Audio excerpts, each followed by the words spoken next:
Nakakatuwa naman kasi napakaganda ng tubo nitong aking tinanim na purple kaimito. Ganito kaliit yung kaimito nung binili ko siya online. November 2024 nung binili ko ito, kaya 1 year and 5 months na nakatanim dito sa aking garden.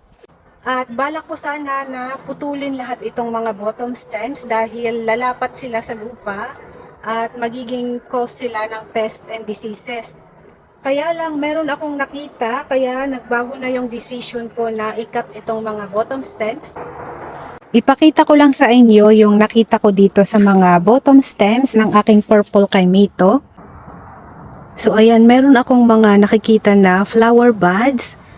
At merong mga cute na bunga. Ayun oh, may dalawang cute na bunga. So paano ko naman to ipuprune? May bunga siya. Sobrang excited ako kasi ang tagal ko nang hindi nakakain ng kaimito. Wala kang mabili dito na fruits ng kaimito. At meron pa, may maliit pa.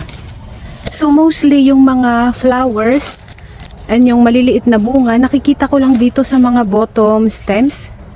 Marami siyang mga mga branches dito sa taas pero wala akong nakitang flowers.